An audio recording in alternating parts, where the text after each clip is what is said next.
राधे राधे। जय श्री कृष्ण। श्री सद्गुरुदेव भगवान की जय। दोस्तों, जब सुबह सूरज उगता है वो किसी से परमिशन नहीं मांगता, बस उग जाता है। जब बारिश होती है वो नहीं देखती कि जमीन पत्थर है या मिट्टी, बस बरस जाती है। उसी तरह भगवान की कृपा भी बिना मांगे बरसती है। दोस्तों, बस हम अपना दिल खुला रखें। आज की कहानी उसी खुले दिल के लिए है। रुकिए एक पल, जरा सोचिए, क्या आपने कभी किसी ऐसे पल को जिया है जब सब कुछ हाथ से निकलता जा रहा हो और आप बस बेबस खड़े हो? जब दिमाग के सारे दरवाजे बंद हो जाएं और कहीं से कोई रास्ता न दिखे, उस पल में इंसान क्या करता है? कोई चीखता है, कोई रोता है, कोई टूट जाता है और कोई बस हाथ जोड़ लेता है। आज मैं आपको एक ऐसे इंसान की कहानी सुनाने जा रहा हूँ जो पढ़ा लिखा था, समझदार था, तर्क करना जानता था, जिसने सालों तक कहा भगवान नहीं होते। पर एक रात, एक तूफानी काली डरावनी रात में एक गलती हुई, एक माँ की जान खतरे में पड़ी और वो इंसान पहली बार फूट फूट कर रोया।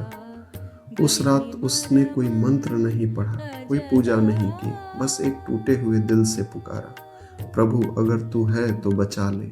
और फिर जो हुआ वो विज्ञान नहीं समझा सकता, वो किताब नहीं सिखा सकती, वो सिर्फ महसूस किया जा सकता है।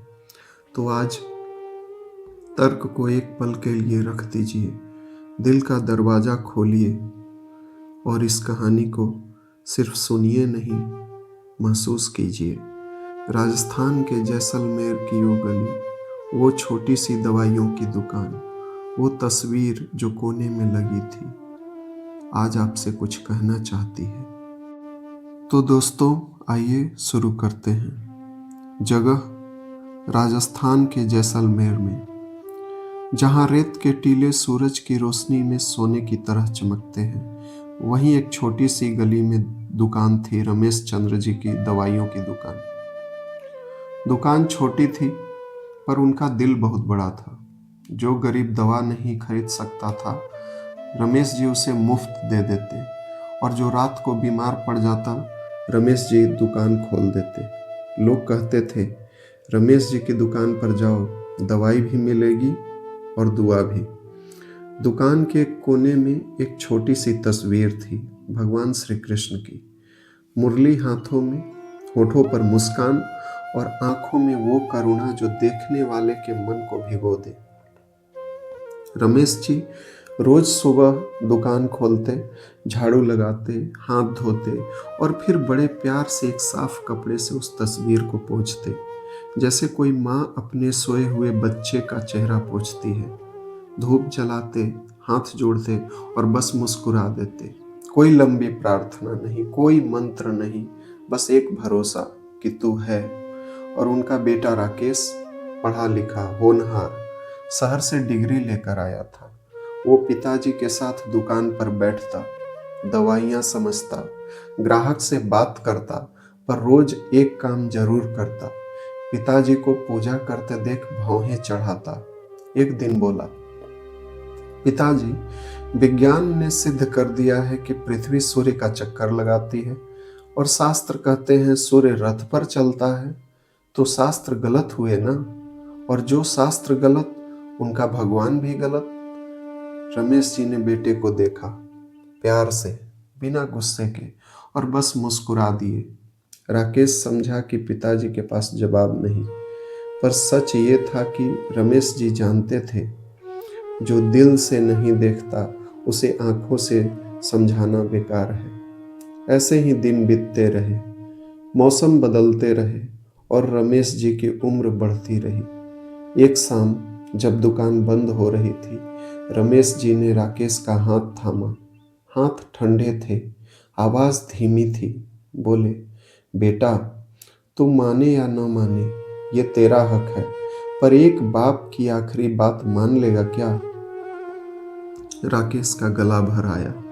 पिताजी, ऐसे मत बोलिए। रमेश जी मुस्कुराए। बेटा, दो बातें, बस दो। एक, रोज इस तस्वीर को साफ करना, और दूसरी, जब कभी बहुत मुश्किल में फंसो, हाथ जोड़कर कृष्ण जी से कह देना, बस इतना, मेरे लिए। राकेश ने सिर हिलाया। उस रात उसने पहली बार बिना तर्क के कुछ माना था। कुछ ही हफ्तों बाद रमेश चंद्र जी चल बसे।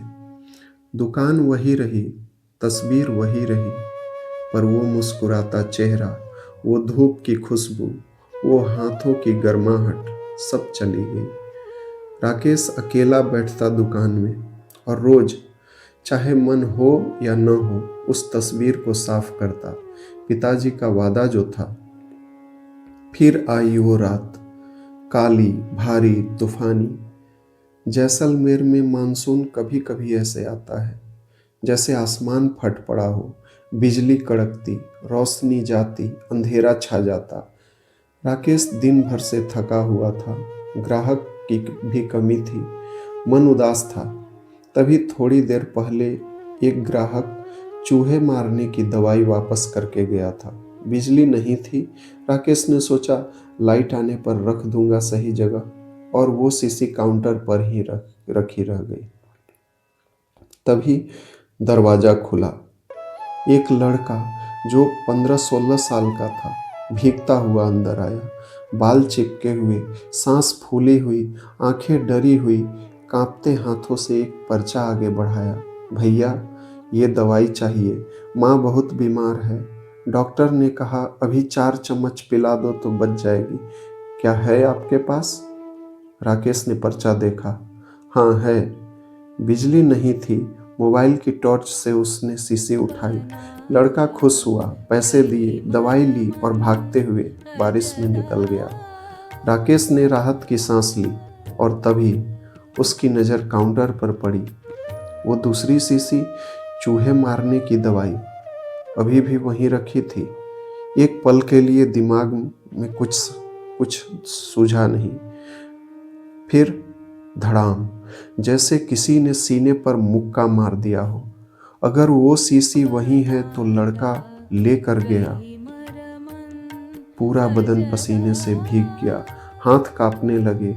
दिमाग ने हिसाब लगाया। अंधेरे में दोनों शीशियां एक जैसी लगती थी।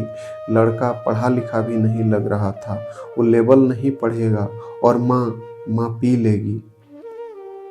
राकेश दरवाजे की तरफ भागा, पर बाहर सिर्फ अंधेरा था। बारिश थी, लड़का जा चुका था। न नाम पता था, न घर का पता था। राकेश वहीं बैठ गया, घुटने कमजोर हो गए, और तभी उसे याद आई पिताजी की वो आवाज़, जब कभी बहुत मुश्किल में फंसो, हाथ जोड़कर कृष्ण जी से कह देना।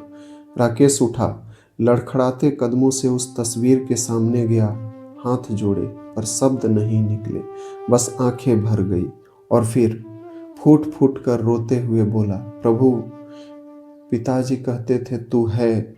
मुझे नहीं पता तू है या नहीं, पर अगर है तो आज उस माँ को बचा ले। वो माँ है किसी की, उसका क्या कसूर? मेरी गलती थी, मेरी लापरवाही थी, पर सजा उसे मत देना प्रभु, मत देना उसे सजा। दुकान में सन्नाटा था, बारिश की आवाज़ थी, और कृष्ण जी की तस्वीर पर वो मुस्कान जो हमेशा से थी। तभी भैया, राकेश चौंका, पीछे मुड़कर देखा। वही लड़का, भीगा हुआ, हांफता हुआ, हाथ में टूटे हुए कांच के टुकड़े। भैया, गली में कीचड़ में फिसल गया, शीशी गिर गई, फूट गई, माँ को दवाई नहीं मिली, क्या आप एक और दे सकते हो?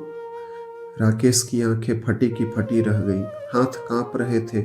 उसने दराज खोली, सही दवाई निकाली, लड़के को दी, और जैसे ही लड़का गया, राकेश वहीं फर्श पर बैठ गया और रोया। ऐसे रोया जैसे बरसों का बांध टूट गया हो। उसने तस्वीर की तरफ देखा। कृष्ण जी की वो मुस्कान, वो वैसी ही थी, न बदली, न बढ़ी, न घटी। पर आज पहली बार राकेश को उस मुस्कान में कुछ दिखा, एक जवाब, एक आश्वासन, एक उपस्थिति। उस रात राकेश ने पहली बार खुद अपने हाथों से धूप जलाई और बोला, पिताजी आप सही थे, मैं गलत था, वो है। दोस्तों, भगवान ने कोई चमत्कार नहीं किया, आसमान से फूल नहीं बरसाए, बस एक कीचड़ दिया, एक फिसलन दी, एक टूटी शीशी दी और उसमें छुपा दिया अपने होने का सबसे बड़ा सबूत। विज्ञान बताता है क्या है, आस्था बताती है क्यों है। दोनों साथ साथ चलें तो इंसान पूरा होता है। दोस्तों, राकेश को उस रात कोई दूत नहीं मिला, कोई आवाज नहीं आई, आसमान नहीं खुला, बस एक लड़का फिसला, एक शीशी टूटी और एक माँ बच गई। पर उस टूटी हुई शीशी में राकेश को कुछ मिला जो सालों की पढ़ाई नहीं दे पाई थी। क्या? एक यकीन, एक सुकून, एक एहसास, कोई है जो देख रहा है। दोस्तों, शायद आप भी आज किसी मुश्किल में हो, शायद आपके जीवन में भी कोई ऐसी रात हो जहां अंधेरा बहुत गहरा हो, रास्ता दिखता न हो और लगे कि अब कोई उम्मीद नहीं। तो बस एक काम करिए, वो जो पिताजी ने राकेश से कहा था वही आपसे कह रहा हूँ। हाथ जोड़कर एक बार पुकार लीजिए, शर्त मत लगाइए, सबूत मत मांगिए, बस एक बार सच्चे दिल से, और फिर देखिए वो टूटी शीशी आपकी जिंदगी में भी आएगी, किसी न किसी रूप में। क्योंकि दोस्तों, वो सुनता है, हमेशा सुनता है। बस हम ही कभी कभी इतने शोर में खो जाते हैं कि उसकी आहट सुन नहीं पाते। आज की ये कहानी अगर आपके दिल को एक पल के लिए भी छू गई हो तो बस इतना करिए, किसी एक इंसान को भेज दीजिए ये कहानी, उसे जो थका हुआ हो, उसे जो अकेला हो, उसे जिसे आज किसी उम्मीद की ज़रूरत हो। शायद आपका वो एक शेयर किसी की ज़िंदगी बदल दे। और हाँ, पिताजी की वो बात याद है ना, रोज़ उस तस्वीर को साफ करना। दोस्तों, वो तस्वीर सिर्फ दुकान में नहीं होती, वो हमारे दिल में भी होती है। बस रोज थोड़ा साफ करते रहिए। जय श्री कृष्ण। मिलते हैं अगली कहानी में। तब तक खुश रहिए, स्वस्थ रहिए और याद रखिए, वो है, हमेशा है, आपके साथ है। राधे राधे। जय श्री कृष्ण। जय श्री राधा वल्लभ लाल।